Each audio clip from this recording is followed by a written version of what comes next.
सीधे डिबेट पे आते हैं। आज मुझे मालूम है कि मुद्दा है और आप लोग बेहद गर्मी में खड़े हैं। अजय सहरावत जी, बहुत बहुत स्वागत है सर।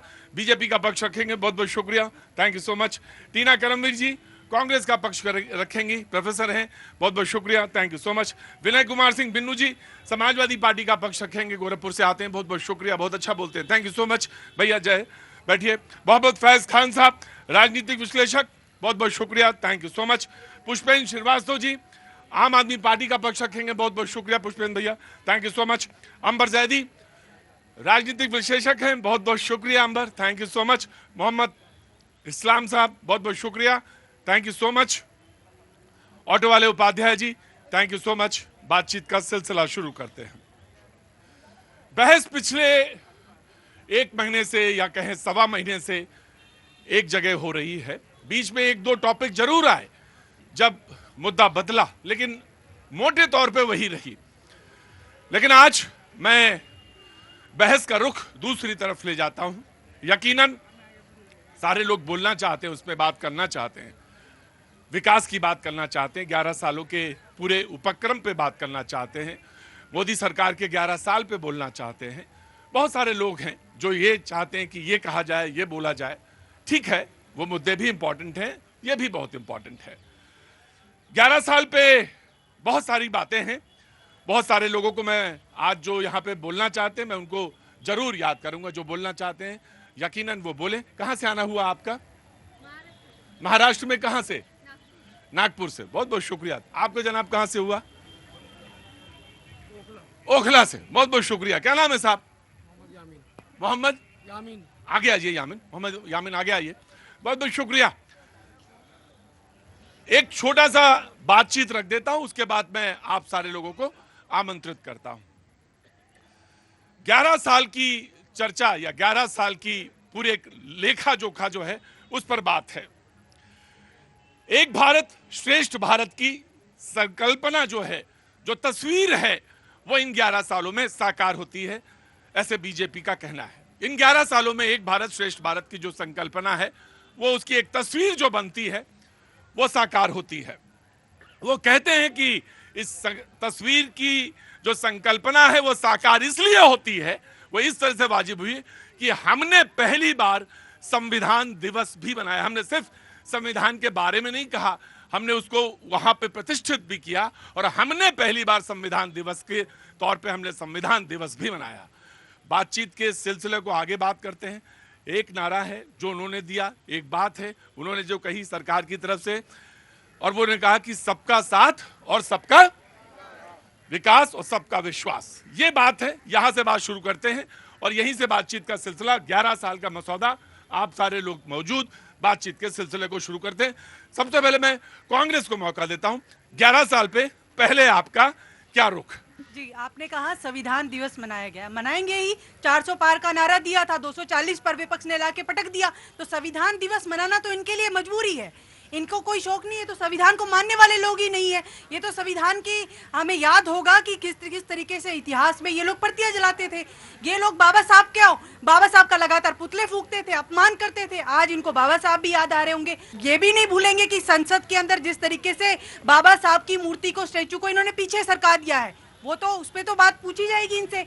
और जिस तरीके से लगातार 11 साल की अगर बात की जाए तो बताइए आप, 127वें स्थान पर ग्लोबल हंगर इंडेक्स में हम 105वें स्थान पर पहुंच गए हैं। क्यों इतनी गरीबी है, क्यों इतनी बेरोजगारी है? और सवाल पूछा जाएगा 11 साल में आपने जो देश की अर्थव्यवस्था है उसको क्या डावाडोल कर दिया है, और लगातार जो है देश की अर्थव्यवस्था को बदहाल कर दिया है। ये 11 साल सिर्फ और सिर्फ जुमले दिए गए हैं।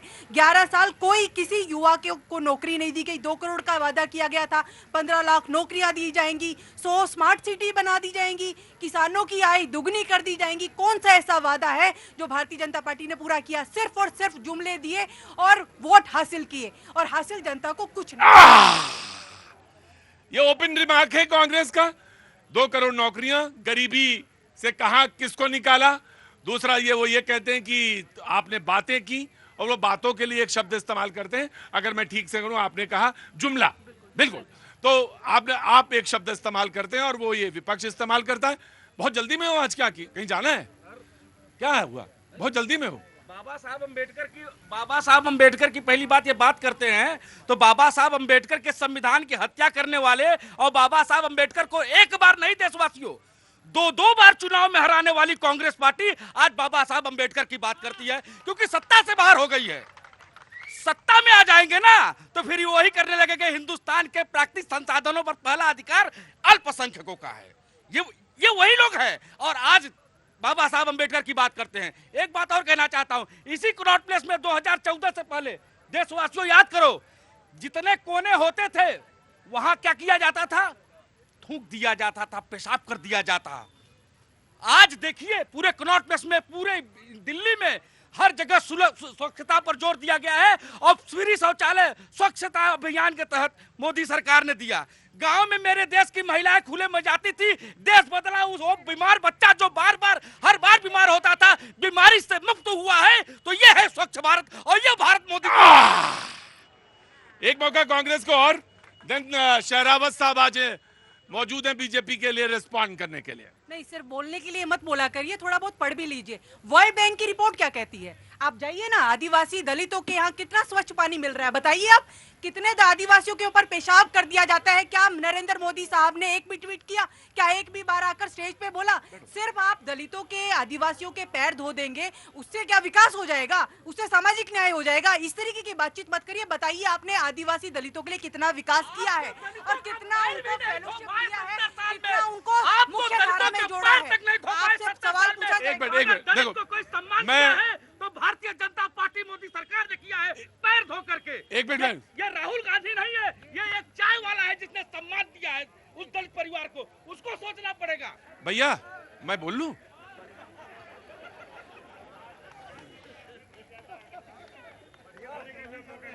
हाँ?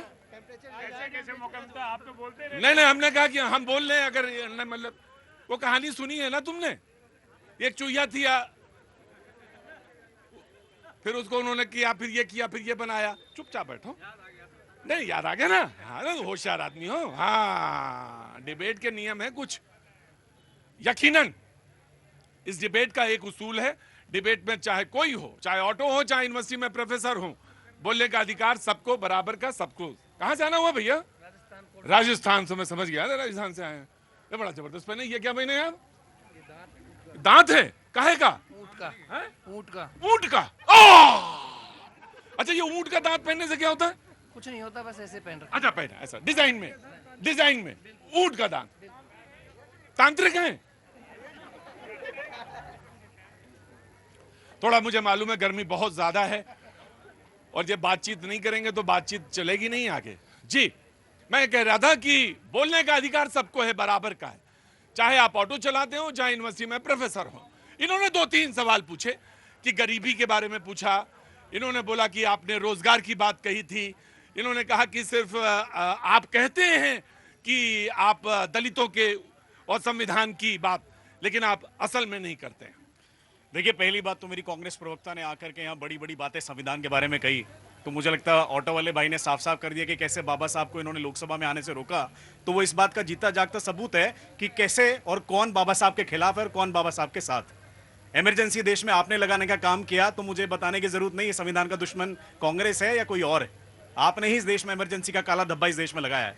रही बात गरीबी की, मैं डेटा वाइज भी अगर आपको बता दूं तो शहरी क्षेत्रों में गरीबी 10% से घटकर 1-1.5% पर रह गई है। 1.1। मैं डेटा की बात कर रहा हूं मैडम। आप पढ़ी लिखी प्रोफेसर की तरह बात करी थी तो वही बता रहा हूं। ग्रामीण क्षेत्रों में अगर आप चले जाएंगे तो 2-2.5% के आसपास की गरीबी रहेगी। एज पर दी डेटा ही बता रहा हूं।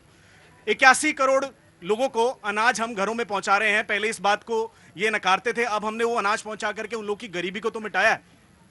अब उस बात को ये कभी मानेंगे नहीं। मैं कांग्रेस की प्रवक्ता से सिर्फ इतना कहना चाहूंगा कि आप अपने आंखों के सामने से पट्टी हटाएं, थोड़ी सी पॉजिटिविटी लाएं।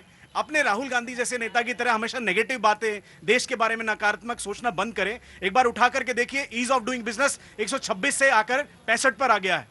वर्ल्ड में हमारी इकोनॉमी जहां आपने हमें दी थी 10वें नंबर पर दी थी, आज हमने उसको लेकर आकर पूरे विश्व में 5वें नंबर पर खड़ा कर दिया है।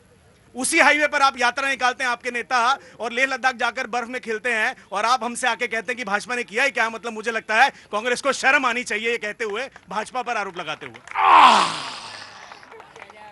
आज ईज ऑफ डूइंग वर्क तो समझ गया ना पूरा? क्या मतलब है ईज ऑफ डूइंग वर्क? एक चीज बता दें। अरे मैंने पूछ मेरी बात मैं आऊंगा ईज ऑफ डूइंग। मैं जब वो बोल रहे थे ईज ऑफ डूइंग वर्क, मैं तुम्हारी तरफ देख रहा था और मैंने तय कर लिया था कि आज समाजवादी पार्टी से पूछेंगे ईज ऑफ डूइंग वर्क क्या होता है, क्योंकि हमें भी नहीं समझ में आया, इनको भी नहीं समझ में आया, तो बताना मेरा फर्ज है। तुमसे पूछा था इसलिए क्योंकि तुम हमारे यूनिवर्सिटी के जूनियर हो और फटाफट बता दोगे और फिर मैं तुम्हारे ऊपर तुम्हारी बात पर उन्होंने कोई वर्क किया हो, मैं बता रहा हूँ आज क्या हालत है। रुको यार, पहले मुझे बताने दो। ईज ऑफ डूइंग वर्क ये मैं आ रहा हूं तुम्हारे पास ही आ रहा हूं, वहीं खड़े रहो बराए मेहरबानी, वरना ऑटो वाले की तरह तुम्हें समझाएं। जी, ईज ऑफ डूइंग वर्क ये हुआ कि मिसाल के तौर पे वो जो कार्य की सुगमता है, यानी सरलता है, यानी इत्तलान है। जैसे मिसाल के तौर पे तुम ग्रेजुएशन में पढ़ते हो और तुम्हें अपनी ही मार्कशीट अटैच करके लगा दी, किसी गेस्टेड ऑफिसर के पास जाने की जरूरत नहीं है, या कार्य में सिंगल विंडो है, वो हुई ना। अब तुम बोलो, मुझे बताना जरूरी है भैया। आपको बताना जरूरी है क्योंकि जो है विस्तार से उसको समझाना भी है, हम समझ रहे हैं। लेकिन मैं इतना जरूर कहना चाहूंगा, अभी बाबा साहब के संविधान की बात कर रहे थे कि कांग्रेस ने उनको 2 बार हराने का काम किया।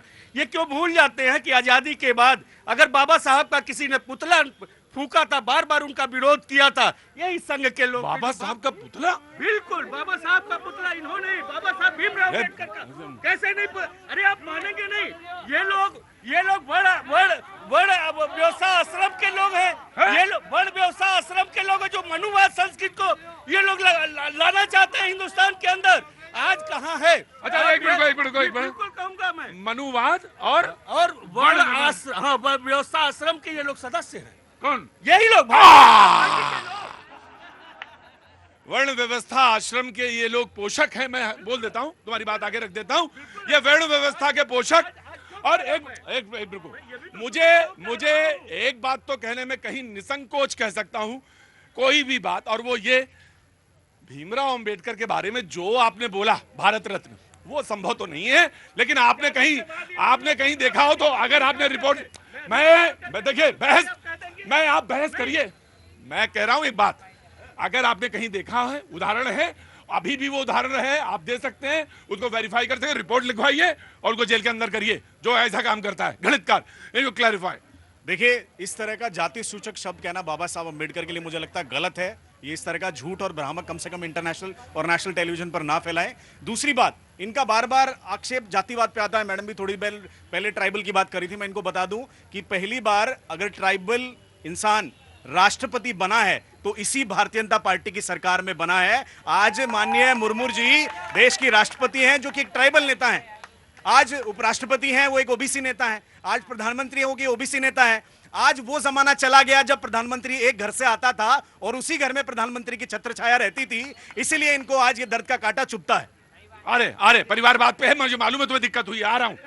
नहीं, अगर आदिवासी राष्ट्रपति जी का हम पूरा सम्मान करते हैं, लेकिन क्यों एकलव्य योजना नहीं, आप एकलव्य योजना पे भी बात कर लेते हैं, लेकिन आप ये बताइए कि लगातार सेंट्रल यूनिवर्सिटी जो ये बड़ी बड़ी बातें करते हैं ना शिक्षा को लेकर, 5000 शिक्षक खाली भर्ती हैं, आज तक क्यों नहीं भरे गए? लेकिन आदिवासी पर बात करते हैं, आदिवासी राष्ट्रपति क्यों संसद में नहीं बुलाया गया? और इनसे पूछा जाएगा जब राम मंदिर प्राण प्रतिष्ठा हुई तो क्यों आदिवासी राष्ट्रपति नहीं थी? तब उनकी जाति बीच में आ जाती है। इनको शर्म आनी चाहिए। अगर आप में है इतना जिगरा तो करिए ना, आरएसएस के सरसंघचालक बना दीजिए किसी दलित को। और अब ये दलित अध्यक्ष बनाइए ना, अध्यक्ष बनाने जा रहे हैं, किसी दलित को अध्यक्ष बना दें, क्योंकि कांग्रेस पार्टी के पास दलित अध्यक्ष है। खड़गे जी बनाइए, आपके पास है हिम्मत तो, हम तो कह रहे हैं साहब। तो राइट, आपके पास, आपने कहा कि आपके पास अगर है हिम्मत तो बनाइए, ठीक है जी। द्रौपदी मुर्मू जी के बारे में करें, जब वो अयोध्या दर्शन करने गई थी तो इनके पूर्व अध्यक्ष नाना पटोले कह रहे हैं महाराष्ट्र के क्या अयोध्या के मंदिर का शुद्धिकरण कराना चाहिए। ये दलितों का सम्मान करते हैं। एक दलित नहीं, राम मंदिर अयोध्या गई थी, उन्होंने कहा था बोला इन्होंने। ये क्या बात करेंगे इस तरह की? माननीय राष्ट्रीय अध्यक्ष श्री अखिलेश यादव जी 2 बार मंदिरों में गए, कन्नौज में गए। जब उनके निकलने के बाद पूरे मंदिर को गंगा जल से धोया गया। जब वो मुख्यमंत्री पद से हटे थे तो पूरा मुख्यमंत्री जो आवास है उसको गंगा जल से धोया गया। ये किस विचार के लोग हैं? पीडीए को ये लोग कैसे समझते हैं? ये बात करेंगे, बात कर मैं अरे एक मिनट मैं आया तुम्हारे पास, मैं आया मैं आया आज सारे प्राइवेट भाई, मेरे भाई, मैं आऊंगा, मैं तुम्हारे सब्जेक्ट पर भी आऊंगा। तुम्हारा सब्जेक्ट है पीडीए, मैं तुम्हारा पीडीए मतलब समझे? परिवार डेवलपमेंट अथॉरिटी, हैं? परिवार डेवलपमेंट पार्टी है। हाँ? मैं कह रहा हूं पीडीए का मतलब समझ गए ना? हैं? पिछड़ा दलित एजेंडा। नहीं, पिछड़ा दलित और अकलियत आदिवासी अकलियत, जी ये है। मैं चुपचाप खड़े रहो, नहीं तो ज्यादा अगर जल्दी है तो बच जाओ जी। अब तक पीडीए में से पीडी हो रहा था, एक ही तो बात ही नहीं हुई। अब थोड़ा सा ए पे भी आ जाते क्योंकि शुरुआत ए से आप बोलिए, ही राजनीति आप की। बोलिए। जी, 11 साल और आपका पास आपका माइक। जी बिल्कुल। प्रतीक जी, सबसे पुरानी सबसे बड़ी पार्टी होने का जो अपना दमखम भरते हैं कांग्रेस, जो मुसलमानों के और जो अकलियत के बिना पर अपनी सत्ता इतने सालों से करते हैं और आज भी करते हैं, उनसे अगर कोई सवाल करे कि उन्होंने अकलियत के लिए या फिर सिर्फ मुसलमानों के लिए जो उनका पूरा एक कोर वोट बैंक रहा है उसके लिए उन्होंने क्या किया, खास तौर से कांग्रेस ने दिया एक महिला प्रधानमंत्री इस देश को, उन महिला प्रधानमंत्री या फिर राष्ट्रीय अध्यक्ष भी इनकी पार्टी से महिला रहे, लेकिन मुसलमान महिलाओं के लिए कभी इन्होंने कोई सुध-बुध नहीं रही। उसके विपरीत जब शाहबानो वाले केस में सुप्रीम कोर्ट फैसला देता है एक वृद्ध महिला के हक में, इनकी तत्कालीन सरकार ने उस फैसले को पलट के क्या किया ये पूरा देश जानता है, क्योंकि जो मुल्लाओं ने पूरा वो किया था, प्रोटेस्ट किया था इंडिया गेट पे, उसके दबाव में आकर इन्होंने इस देश की मुस्लिम महिलाओं को निराश किया और उसके विरोध में जब प्रधानमंत्री मोदी की सरकार ने उस बिल को वापस लाया, मुस्लिम महिलाओं को संरक्षण, कानूनी संरक्षण देने की बात की, तब इन्होंने संसद से बाहर निकल के चले गए और ये उन्होंने विरोध किया। तो आज अगर इस देश की मुस्लिम महिलाएं कानून का सहारा लेकर अपने अधिकारों की सुरक्षित कर सकती हैं, तो ये सिर्फ और सिर्फ 78 सालों में प्रधानमंत्री मोदी की सरकार में हुआ है। उससे पहले मुस्लिम महिला, जब हम ट्रिपल तलाक पे काम करते थे, ट्रिपल तलाक मुझे मालूम था 11 साल में आया। हमसे आंकड़े पूछे जाते थे मौलानाओं के द्वारा कि आप बताइए आपके पास आंकड़े कहाँ हैं। जब पर्याप्त कानून नहीं होगा तो मैं आंकड़े कहाँ से लेके आऊंगी। एनसीआरबी का डेटा होता है, कोई जो जितनी भी धाराएं होती हैं उसके अंतर्गत जो भी क्राइम हो रहे होते हैं वहां से रजिस्टर होता है। तो मैं कैसे लेके आऊंगी जब आपने महिलाओं के लिए कोई कानून नहीं रखा। वो घरेलू हिंसा में जाते थे, आज पर्याप्त कानून है। आज आप देख लीजिए कितनी तलाकें हो रही है। आज अगर खाली आप उत्तर प्रदेश में चले जाएं तो मुसलमान मर्दों पर यह डर है कि अगर मैंने अपनी बीवी को 3 बार तलाक दे दिया तो योगी का डंडा ऐसा फिरेगा कि याद रखेगी। ट्रिपल तलाक 11 साल पे बहस का हिस्सा। जी कैसे हैं जनाब? वाहेगुरु जी। जी जी, हम मुझे मालूम था मुसलमान पे तो तुम जरूर बोलोगे। इनका दोहरा मापदंड देखिए कि किस तरह की बातें करती हैं हमारी बहन।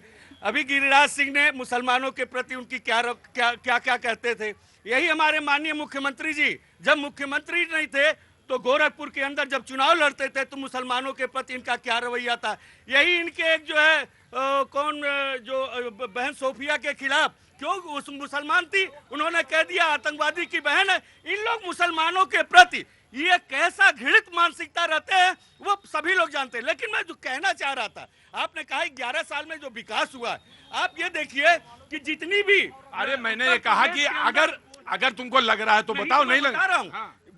उत्तर प्रदेश के अंदर जितने भी प्राइमरी पाठशालाएं हैं, पहले जो नजदीक थे ये कह करके उन्होंने काफी प्राइमरी पाठशालाओं को बंद कर दिया और जो है ज्यादा से ज्यादा पाठशालाएं खोली जानी चाहिए थी। लेकिन इन्होंने जितने लाइसेंस दिए वो प्राइवेट स्कूलों को लाइसेंस दिया। इन्होंने जो यूनिवर्सिटी होनी चाहिए थी, ज्यादा से ज्यादा स्टेट यूनिवर्सिटियां होनी चाहिए थी, इन्होंने प्राइवेट यूनिवर्सिटियों को इन्होंने लाइसेंस दिया, क्योंकि इन्होंने पूंजीपति और पैसे को बढ़ावा दिया। गरीब पीडीए के लोग ना पढ़ पाए, इनका ऐसा विचार था और ये चाहते हैं पिछड़ा दलित अल्पसंख्यक यह जो है केवल सेवा करे।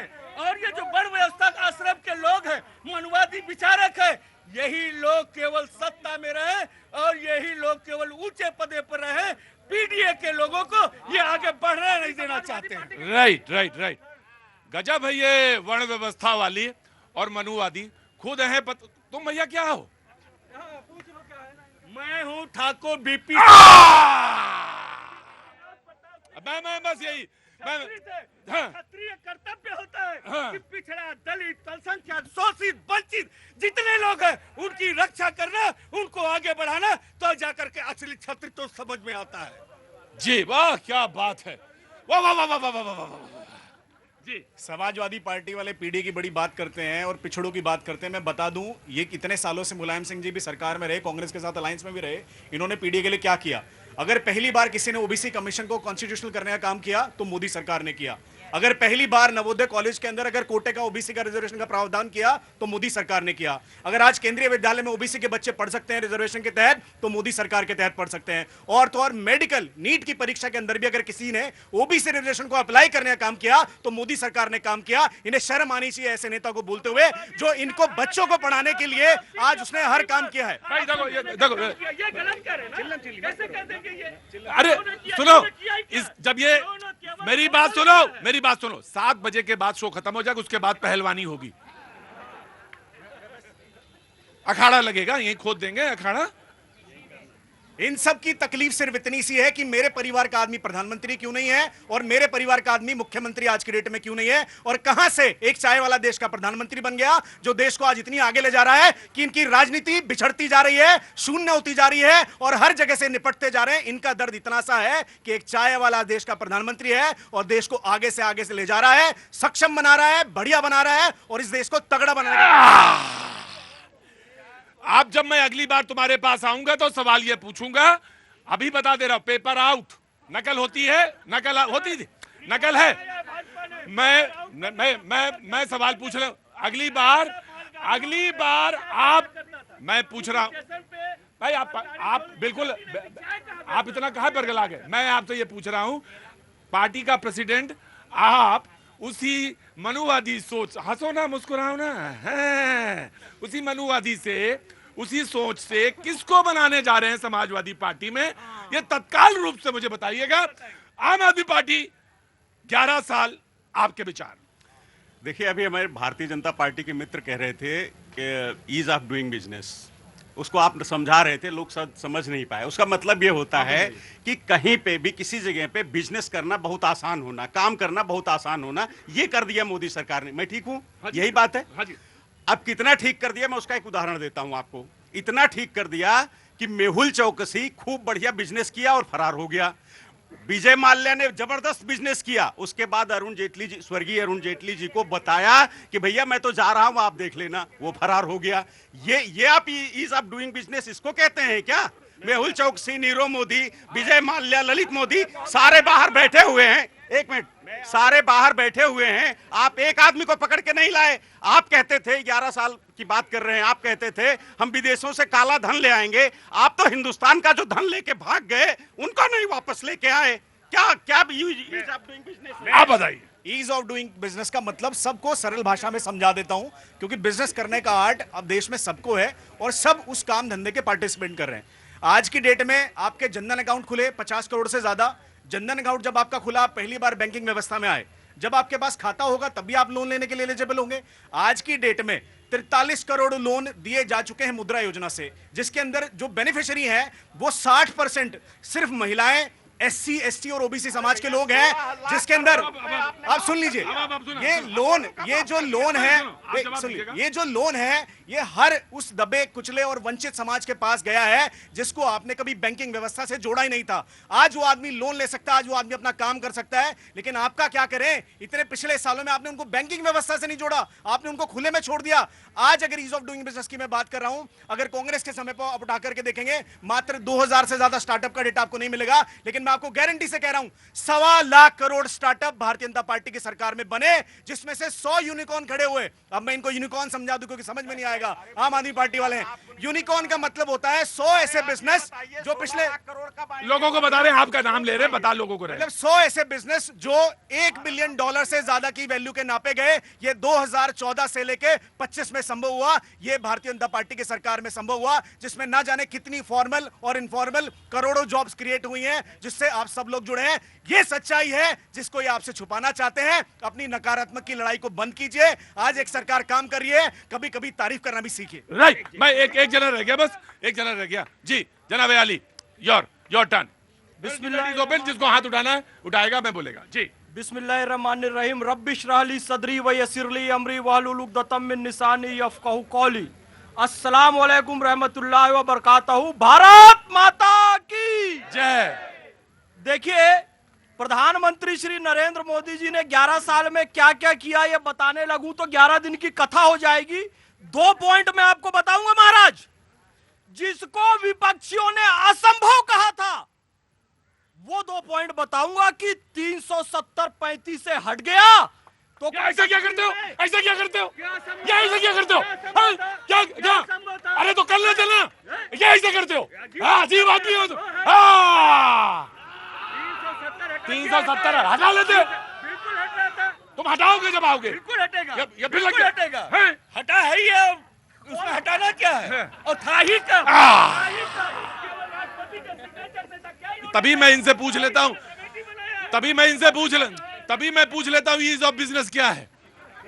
इन्हीं से पूछा और किसी से नहीं पूछा। मुझे मालूम होता है, टीचर को पता रहता है क्लास में किस स्टूडेंट से पूछना है, मुझे पता रहता है। ऐसे कर रहे हैं इनको। अरे गजब आदमी हो। तुम्हारे में किया था ऐसा इन्होंने? मोदी जी ने वो कर दिखाया जिसे विपक्षी लोग असंभव कहते थे, उसे संभव कर दिखाया। 370-35 के बारे में ये कहा गया था कि ये हट जाती है तो कश्मीर में कोई तिरंगा नहीं उठा सकेगा। ये मोहम्मद फैज खान गया 370-35 के बाद। ये रांची से मेरा भाई आया है जॉनी वॉकर खान, ये भी मेरे साथ गया और हम दोनों ने लाल चौक में तिरंगा लहराया 370। और किसी की मजाल नहीं है कि कोई हमें रोक सके।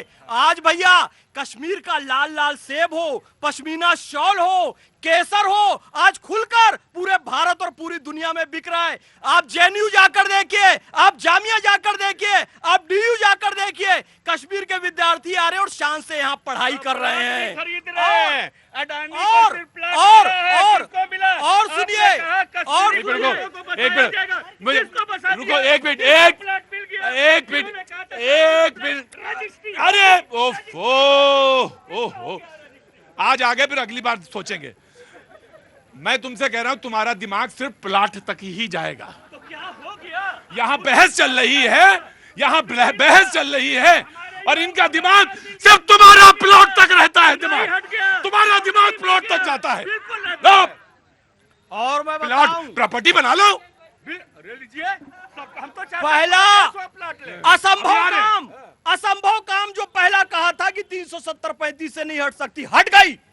और शान से भारत माता का मस्तक ऊंचा खड़ा हुआ है। हर आंख का तारा है, तारा ही रहेगा। जन्नत का नजारा है, नजारा ही रहेगा। और दहशत से कभी हम न डरे थे, न डरेंगे। एक साथ बोलना, कश्मीर हमारा है। ये जनता कह रही है। कांग्रेस। अरे दूसरा बात तो नहीं, मैं एक पर्यटक जाते हैं, मैं फैज भाई आ रहा हूँ। पर्यटक जाते हैं घूमने के लिए, कांग्रेस। मौत की घाट उतर जाते हैं, लेकिन एक भी आतंकवादी पकड़ा गया? पूछिए ना, मोदी जी है तो संभव है, बिल्कुल संभव है, सब कुछ संभव है। क्योंकि जिस तरीके से आतंकवादियों ने हमला किया उसके बाद हम लोग इंतजार करते रहे आतंकवादी पकड़े जाएंगे, आज तक नहीं पकड़े गए। 11 साल में लगातार क्या विकास हुआ है? जो ये जुमलों का पैकेज देते हैं ना, आप बताइए, पूंजीपतियों का 16 लाख करोड़ राइट ऑफ कर दिया जाता है, कर्ज माफ कर दिया जाता है, किसान आत्महत्या करते हैं, छात्र आत्महत्या करते हैं, ये मुंह भी नहीं खोलते हैं। और लगातार हम तो पूछेंगे क्यों पूंजीपतियों का ही साथ देते हैं आप लोग? गरीब और गरीब होता जा रहा है, अमीर और अमीर होता जा रहा है। और ये भारतीय जनता पार्टी को जवाब देना पड़ेगा, क्योंकि ये नो डाटा अवेलेबल सरकार है, डाटा नहीं देती है, चाहे एनसीआर का डाटा हो, कोई डाटा हो। डाटा देने में घबराते हैं, लेकिन जब बाहर से डाटा आ जाता है तो बड़े तिल मिला जाते हैं।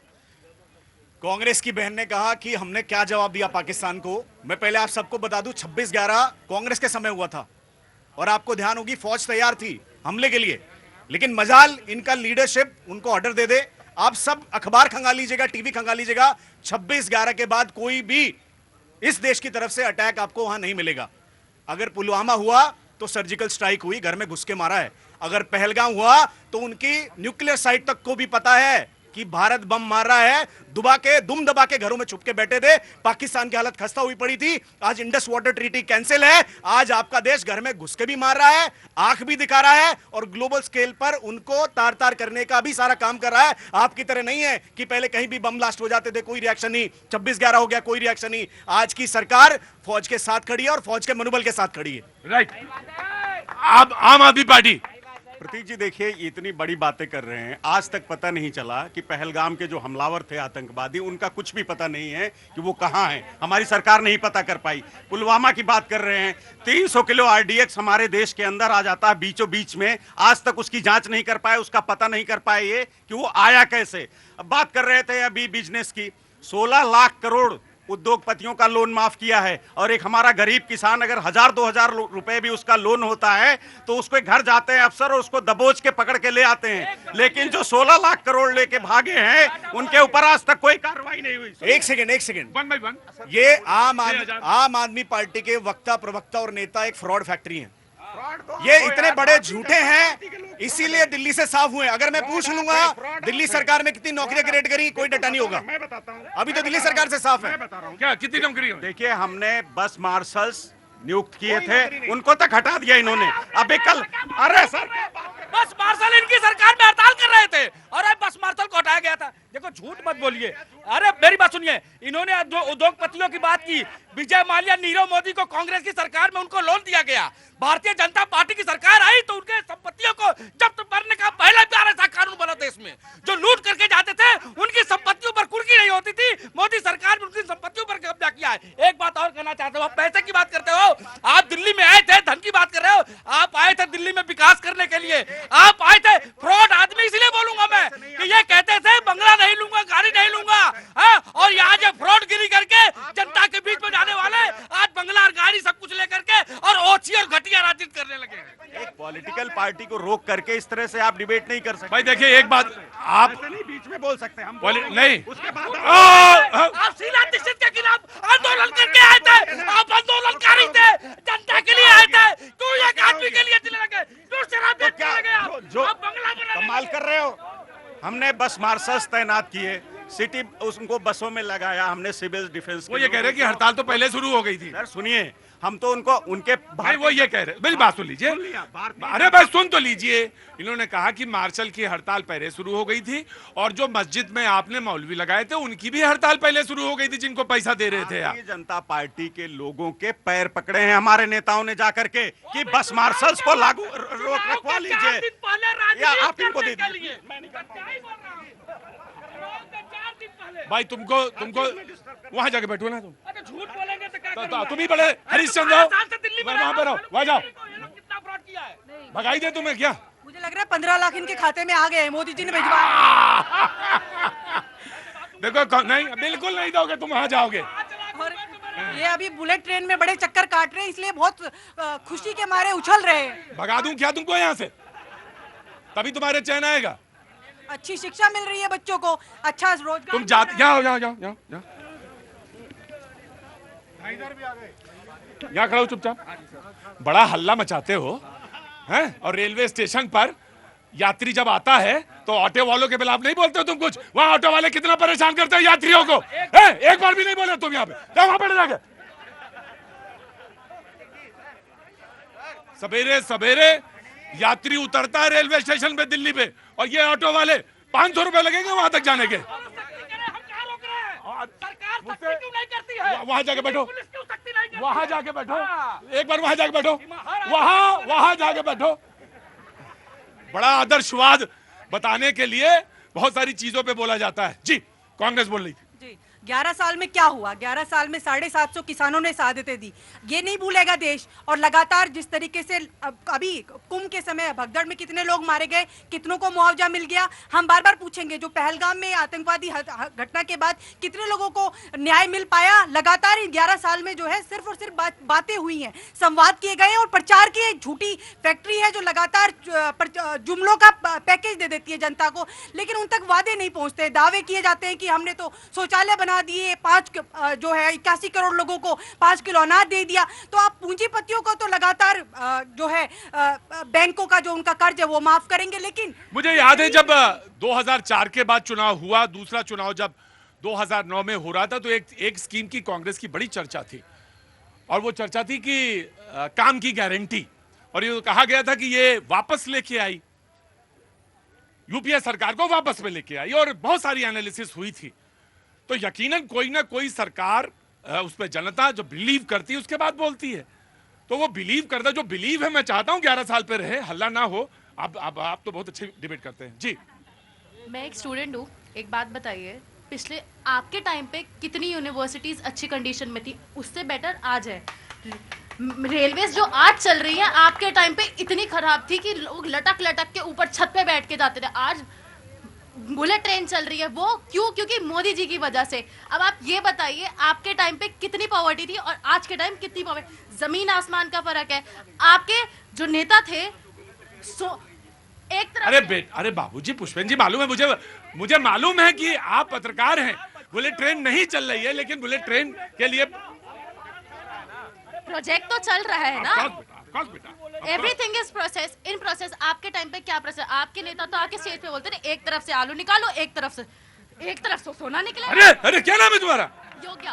अरे योग्य, मैं सोचा कि तुम हल्का ही हल्का बोले, तुम माइक लगाए रहे और तुमने इसी बीच में दांव कर दिया। ना, मैं एक चीज चाहता हूं, मैं एक चीज बात बोलना चाहता हूं कि of course Pushpen ji Aam Aadmi party के प्रवक्ता हैं। बुलेट ट्रेन नहीं चल रही है, मैं जानता हूं, लेकिन मेरे लिए, अगर मुझसे पूछा जाए कि मेरे लिए सबसे महत्वपूर्ण चीज कौन थी, मेरे लिए तो 2047 का सपना सबसे बड़ी चीज थी कि 2047 में कम से कम देश हमारे पास ये होगा, हम आत्मनिर्भर होंगे। आपने सपना दिखाया, हो सकता है 47 में ना हो, 48 में हो जाए, 48 में ना हो, 50 में हो जाए, और 50 में हो सकता है आप हो सरकार में, मैं आप सरकार में। लेकिन एक सपना देखना, एक खाका बनाना, उस विजन तक जाना बड़ी बात होती है। इसको मैं कह रहा था। ऑफ कोर्स जी, मैं इनका मैं करेक्ट कर देती हूँ, क्योंकि स्टूडेंट है, व्हाट्सएप यूनिवर्सिटी से ना पढ़े और लगातार सोने और आलू की बात है, वो देश के प्रधानमंत्री मोदी जी ने कही थी, तो थोड़ा डाटा क्लियर कर दीजिए। गलत बात बोल रहे हैं ये व्हाट्सएप यूनिवर्सिटी वाले, बात बहुत गलत बोल रहे हैं। वो उनको नॉलेज है तब वो बोल रहे हैं बीजेपी के बारे में। ऑफ कोर्स कूल डाउन, मैंने आपसे नहीं दिया माइक, मैंने दूसरे को दिया जी। मुझे मालूम है कि तमाम सारे सवाल हैं। तब कहां से आना हुआ? मैं यूपी से हूँ, बरेली। यूपी में कहां से? बरेली। बांसबरेली है वो, रायबरेली? बांसबरेली। अच्छा, मैं आया 11 साल पे बहस, 11 साल को लेकर बातचीत, विकास यात्रा को लेकर बातचीत, सवाल विपक्ष के, जवाब बीजेपी के। जी बिल्कुल। प्रतीक जी, जिस तरह से डिबेट की जो बहस की शुरुआत हुई थी, तो उसमें सबसे पहले बाबा साहेब का नाम आया था। बाबा साहेब, और जिन्होंने संविधान, भारत को एक संविधान के रचयिता, अधिकार और सारी चीज़ें सबकी सुनिश्चित की। लेकिन जो बातें उन्होंने सबसे अहम कही थी कि सबको समान अधिकार होने चाहिए, जो हमारा संविधान कहता है। लेकिन आज भी सबको समान अधिकार नहीं है, ये शायद लोगों को नहीं पता होगा, क्योंकि हम सब भी बड़े गर्व के साथ कहते हैं कि संविधान ने हमें समान अधिकार दिए हैं। लेकिन अगर समान अधिकार है, तो फिर धर्म के आधार पर हमारे देश में पर्सनल कानून क्यों है, पर्सनल लॉज लगे हुए हैं। और आज भी यूनिफॉर्म सिविल कोड की जब बात आती है, तो सबसे बड़ा विरोध उन लोगों को होता है जो बाबा साहब की बात करते हैं। बाबा साहब ने कहा था कि सबसे पहले डायरेक्टिव प्रिंसिपल आर्टिकल 44 होना चाहिए लागू, आज तक भी नहीं हुआ। जब भी बात आती है यूनिफॉर्म सिविल कोड की, तो कहते हैं दंगे हो जाएंगे, फसाद हो जाएंगे। राम मंदिर की बात कीजिए तो फसाद हो जाएंगे, 3 तलाक की बात होती तो फसाद हो जाएंगे, 370 की बात फसाद हो जाएंगे। कोई भी मुद्दा जिससे देश का विकास रुकता है, उसको हटाने की बात कीजिए तो फसाद हो जाते हैं। सारे वो अनछुए मुद्दों को मोदी सरकार में सुलझाया गया। किसी ने कोई फसाद देखा? इतने सारे लोग हमें यहाँ देख रहे हैं और पूरा देश और दुनिया देख रही है। Thank you so much, thank you. मैं बस just give me a second. Samajwadi ने हाथ उठा दिया जी। इन्होंने कहा कि बाबा साहब की बात की। मैं ये भी बताना चाहूंगा कि बाबा साहब कहा करते थे कि जो सारे सिस्टम है, जो देश के सारे सिस्टम है, वो सरकार के हाथों में होने चाहिए। क्योंकि आज क्या हो रहा है, माननीय प्रधानमंत्री जी के नेतृत्व में सारे सिस्टम को एक एक के बेचा जा रहा है, प्राइवेट हाथों में दिया जा रहा है। उससे नुकसान क्या हो रहा है? हमें नौकरियां कॉन्ट्रैक्ट बेस पर मिल रही हैं, हमें नौकरियां कैसे मिल रही हैं? हमें नौकरियां मिल ही नहीं रही हैं। और हम कितने पे पा रहे? 10,000 5,000 पे हमारे जो इंजीनियरिंग और MBA करके लड़के हैं, वो नौकरियां कर रहे हैं। आप देखे होंगे कि कोविड के समय में 4 लाख कंपनियां बंद हुई हैं। कितने लोग नौकरी से निकाले गए? हमें बता दें, डेटा ले आते, कितने लोगों को नौकरी दी गई है? यहाँ सिर्फ बेरोजगारी दी गई है, प्रोपेगेंडा की राजनीति चली है, फर्जी का स्लोगन लड़ा गया है, लोगों के साथ धोखा हुआ है। पहली वाला जो हिस्सा बोला वो सवाल था, और आखिर वाला ये था कि बोल इसलिए रहे हैं कि वोट दे देना। तो वोट, सवाल वाला हिस्सा सही इनका, बाकी इनका अधिकार भी तो है बोलने का। तो बाकी वाला हिस्सा भाषण का था, पहला वाला हिस्सा ना। The BJP will reply in the Congress. Baba Saheb की बात बार बार आती रहती है। मैं एक सवाल आप सबके जहन में छोड़ देना चाहता हूं। 1955 में भारत रत्न नेहरू जी को मिल जाता है, 1971 में इंदिरा गांधी जी को भारत रत्न मिल जाता है, बाबा साहब को 1990 में आकर के भारत रत्न मिलता है। आप सब सोचिए ऐसा क्यों हुआ। उस समय तो भाजपा की सरकारें भी नहीं थी। अगर इतने ही चाहते थे बाबा साहब के तो मुझे लगता है जो फर्स्ट डिजर्विंग थे उनको ना देकर के पूरे परिवार को भारत रत्न दे डाला, लेकिन बाबा साहब को कभी भारत रत्न नहीं दिया। दूसरी बात, मैं अगर आपसे डेवलपमेंट की बात कहता हूं तो मैं बताता हूं कि 2014 में कांग्रेस हमें 14 लाख करोड़ के बजट पर छोड़ के गई थी, जिस बजट को आज 2025 में 47 लाख करोड़ तक मोदी जी ने पहुंचा दिया है। ये हमें 2G स्कैम पर छोड़ के गए थे, 3G स्कैम पर छोड़ के गए थे, कॉमनवेल्थ स्कैम पर छोड़ के गए थे, और ना जाने कितने स्कैम जिनके नाम ना मुझे याद रहे हैं ना और लोग को याद रहे हैं, क्योंकि इनको पता है पिछले 11 सरकार की साल में सिर्फ काम हुआ, स्कैम नाम की चीज ही खत्म हो गई, तो इसलिए वो चर्चा ही बंद हो गई है। अब मोदी सरकार की बात मैं करूं, सैनिटेशन 12 करोड़ टॉयलेट बनाने का काम हमने करा है। प्रधानमंत्री आवास योजना के तहत 3 करोड़ से ज्यादा लोगों को घर या घर की छत डालने का बजट देने का काम हमने करा है। 45 लाख करोड़ के लोन, मुद्रा लोन के तहत हमने देने का काम करा है। अगर आज की डेट में 15 करोड़ एलपीजी के कनेक्शन भारतीय जनता पार्टी ने देने का काम किया है। 10 करोड़ लोग तो नल से, जल से नल, टैप वाटर जिसे आप कहते हैं, अगर वो पहुंचा है तो भारतीय जनता पार्टी की सरकार में पहुंचा है। 100% इलेक्ट्रिफिकेशन ऑफ विलेजेस अगर हुआ संभव है तो भारतीय जनता पार्टी की सरकार में हुआ है। आज हम पूरी दुनिया में रिन्यूएबल एनर्जी के, सोलर एनर्जी के और उससे बिजली उत्पादन करने वालों के लीडिंग कंट्री बन चुके हैं, वो भी भारतीय जनता पार्टी सरकार में। Thank you sir. एक सेकंड और बता दूं, और बार बार जो लोग विदेश जाके घूमते रहते हैं, जब भी आप विदेश की तस्वीरें देखते तो आपको लगता था कि वो अच्छा कंट्री होता है जिसमें डेवलपमेंट अच्छी होती है, रोड अच्छे होते हैं, एयरपोर्ट अच्छे होते हैं। मैं आपको बता दूं 5 स्टेट में मेट्रो थी, आज देश के 23 शहरों में मेट्रो का प्रचार प्रसार है। 1000 किलोमीटर से ज्यादा मेट्रो भारतीय जनता पार्टी के समय पर बनी है। डबल से ज्यादा के एयरपोर्ट हम बना चुके हैं। रेलवे में 136 से ज्यादा वंदे भारत योजनाएं चल चुकी हैं। 97,000 किलोमीटर पर ही हमें छोड़ के गए थे। 1,70,000 किलोमीटर से ज्यादा का रोड हाईवे नेटवर्क बना चुके हैं। और ये मैं नहीं कह रहा हूं, जब आप रोड पर चलेंगे तो देखेंगे भारतीय जनता पार्टी ने क्या किया है। मैं इनको दे दूं, सिर्फ 10 सेकंड हुआ। ये कह रहे थे यहां छोड़ के गए थे, मैंने यहां पहुंचा दिया। सिर्फ 2 चीजें बताऊंगा। अरे आपको नहीं कह रहे थे, कांग्रेस को कह रहे थे। मैं बता रहा हूं ना, देश कहां छोड़ के गए? देश को छोड़ के गए थे ना। 55 लाख करोड़ रुपए कर्जा था देश पे, 230 लाख करोड़ पे पहुंचा दिया है। 60 रुपए का डॉलर था, 86 रुपए पे पहुंचा दिया है। ये मोदी जी ने पहुंचा दिया है। और 11 साल में कहा था किसानों की आय दुगनी होगी, कुछ नहीं हुआ। किसी किसान की आय दुगनी हुई है तो बता दीजिए। आप अपने दिल पे हाथ रख के बताइए, हर साल 2 करोड़ नौकरियों का वादा किया था कि नहीं किया था? और 11 साल हो गए तो 22 करोड़ नौकरियां दे दी क्या पूरे हिंदुस्तान को? आप बताइए, दे दिया है क्या? अगर दे दिया है तो बताइए। भारतीय जनता पार्टी के प्रवक्ता यहाँ खड़े होकर के बोले हमने दे दी 22 करोड़। पुष्पेंद्र जी, पहले आप पत्रकार थे ना? तो क्या हो गया, आप भी तो पत्रकार हैं। हम अभी हैं। भ्रष्टाचार पर बोलते हुए कितने दोगले नजर आते हैं। अजीत पवार का, अरे ये शब्द ना बोला करिए, ये अच्छा नहीं लगता। अजीत पवार का नाम लेने के बाद ये उसको अब बजट हाथ में थमा देते हैं। ये इनकी सच्चाई, ये भ्रष्टाचार पर बोलेंगे। जिसके ऊपर ये इल्जाम लगाते हैं उनको अपनी पार्टी में दम से ले लेते हैं।